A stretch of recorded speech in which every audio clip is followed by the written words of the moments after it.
All right, welcome to another mini lesson with Mr. Doherty. Today we are going to be talking about the roles of prices and how people make decisions based on prices. We're going to be talking about the supply and demand of different products, and we're going to be talking about these different laws, the law of supply and the law of demand. Um, so that's basically what we're going to be going over today. As always, the objectives, we're going to just be able to describe the relationship between price and quantity purchased. Okay, so like I said, we're going to be talking about different prices and what people buy based on the different pricing. You're going to be able to explain the law of supply and demand, like I had mentioned, and you should be able to give examples of how one price change can cause the price changes of other goods and services to change. All right, so by the end of this mini lesson, you should be able to do all three of these things if I were to ask you. All right, law of demand. This law states that as prices go up, fewer people will be willing to buy. Okay, so I have these bananas, okay? So if these bananas, okay, they cost, I don't know, 99 cents, I don't know, whatever. And all of a sudden, now they're $4, okay? If the prices go up and these are $4 for per banana, I'm not gonna want to buy these, okay?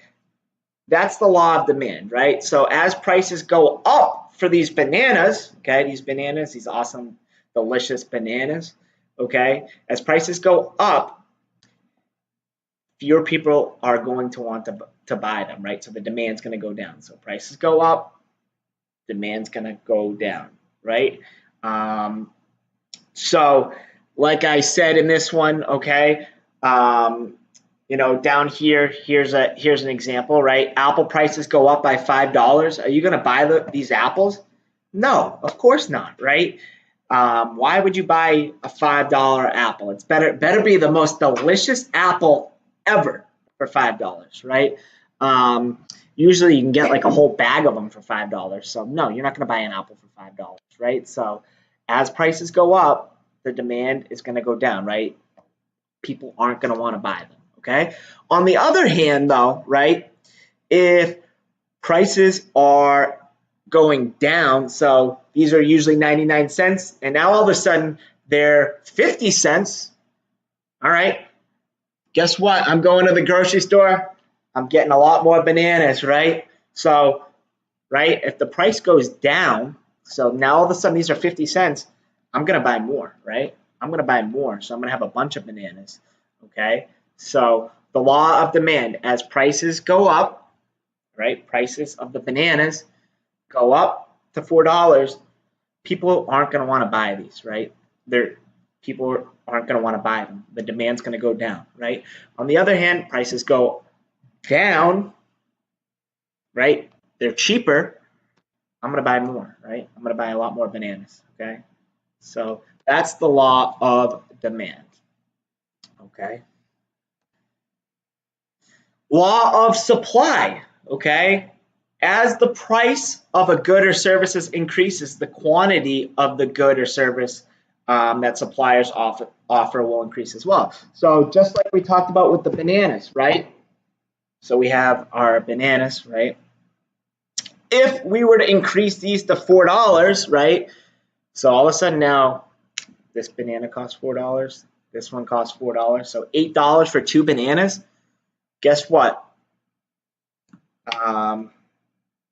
Chiquita, whatever the brand, okay, that produces these bananas, all right, they're going to have a lot more bananas, right? Or the grocery store that sells them, they're going to have a lot more bananas because people are going to say, I'm not buying a banana for $4, right? So they're going to have a lot more bananas in stock, okay, as supply, okay? So like I said, an increase in price will increase the amount that supplier has. So, oh, we have one banana. It's $4. All right, I'm not buying a banana for $4. Well, guess what happens to that one banana at the grocery store? All of a sudden, it becomes a bunch of bananas, right? So that's the law of supply. Okay. Also, if a banana goes down on sale for like 35 cents, okay, the supply is also going to decrease as well. So if the price goes down, supply is going to go down as well. Prices increase, quantity and supply is going to increase as well. Okay. So that's the law of supply. What is a substitute for a good? Like what when they say substitute, right? So if you're thinking of maybe a soccer game, right? Oh, they put in a substitute. So one player is going to go on for another, right? Same thing, a substitute for a good, okay? It's a rough equivalent, right? So we may say, I have, don't ask me why I have it, but I have some Maine maple syrup, okay? I think this is pretty nice maple syrup, right? And it's decently expensive, okay? It's right from Maine, okay? And I want to have a substitute. What's a substitute for this? Well, you could always go with the the Aunt Jemima syrup that's a little bit cheaper, okay? So that's a substitute, right? Or you could, I'm trying to think, what else do I have here? If I want to have a controller, right, and I buy a really nice controller, but I want to have a substitute that's a little bit cheaper, I might just go with the PlayStation brand, right? So why is it important to go with a substitute, right? Finding a substitute helps drop the demand, okay? So the demand for a product is going to go down, which will ultimately help lower the price of a good. So if we have, going back to my cell phone, my handy dandy cell phone, right? I always talk with my cell phone, so I have to bring it in. If we have our Apple iPhone, right? We have our Apple iPhone. A substitute, what do you think a substitute for an Apple iPhone might be? Well, maybe a Samsung, okay? Maybe Samsung has the newest version, right? So that's a rough equivalent, right? It's very similar to the iPhone, okay? A little bit different, right? But finding and buying the Samsung phone is going to help drop the demand of the newest iPhone, right? So if you buy the Samsung, it's going to drop the demand of this phone, okay? So people aren't going to want this phone as much, okay? Which will ultimately help lower the price of the iPhone. So if this is $700 and people are buying the Samsung phone, the price is going to come down, right? So now all of a sudden this goes from $700 to $600 or to $550, right? So this price is going to come down. So the price of the iPhone is going to come down, all right, because of the substitute of the Samsung phone. All right, interconnected markets. Markets are all interconnected some way or another, right? So we have,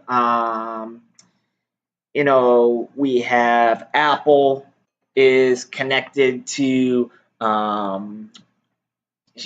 what aren't they connected to? The different apps that you have, or you have, PlayStation is interconnected with EA Sports, right? So you have Madden and you have PlayStation. These are interconnected, right? People are going to buy PlayStation because they want to play Madden or vice versa, right? So they're going to buy Madden so they can play PlayStation, right? So they're all interconnected. All these markets are somehow connected to each other, okay? That's what interconnected means, right? Your book gives a really great example. I'm not sure many of you remember what a or even know what a cassette tape was. Okay, when I was growing up, we did have cassette tapes, and if you look down here at this little GIF down here, right, the little tape that the person is putting into that player is actually a cassette tape, and what it did was it played music, and it would just spin like this. You could rewind it. You had to press the buttons to play it. Much different than an iPod or having iTunes on your iPhone. But those were popular, right? So people really liked cassette tapes. So you could buy a cassette tape of who's popular now? Imagine Dragons, right? So you could buy their tape, and they'd have their songs on it. But when you bought their tape, you needed something to play it on. So people had, radios that you could plug it into, shut it, and then hit play, but you wanted to bring it with you, right? Like you have with your iPhone or your music players nowadays. So what they did was they came up with a cassette tape player. So you would shut the little door there, and then you'd hit play, right? But what it's showing is that these are interconnected. Cassette tapes and cassette tape players are all interconnected, right? They work with each other, all right? But what happened was cassette tapes, like I said, you no longer see them, right? So they're interconnected, and when cassette tapes were really popular, so were cassette players, right? So the rise in demand helped with the rise in demand for portable cassette players, right? So because they were both super popular, but then all of a sudden people are like, well, I can just play music on my phone, right? Or I can play CD players, okay? And what happened was the demand for cassettes went down. What happens to the demand for cassette players? That also goes down. So they both go down, right? So interconnected markets, right? So if people who really love playing Madden, right, and just bought PlayStation so they could play their Madden game, right, and all of a sudden they don't play any other games, they only buy it for Madden, which I know people who do, and all of a sudden PlayStation says we're not making Madden anymore, right? The demand for people who just play PlayStation is going to go down, right? So the demand for PlayStations and demand for Madden, I mean, obviously Madden's no longer around, but the demand for PlayStation is going to go down as well. All right. Like I said, interconnected, different apps, right? So we have different apps that are out there that are interconnected, okay? I just put up a picture of Snapchat, just an app. But there are apps out there that are all interconnected, that are working with different sellers, right?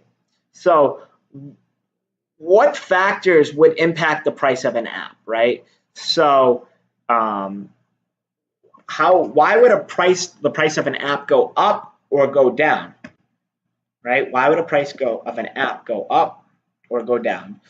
Well, the big thing is the price of similar apps. So if there was a similar app and you had to pay for Snapchat, and there's a similar app and it was free, right? The other app, not Snapchat, was free.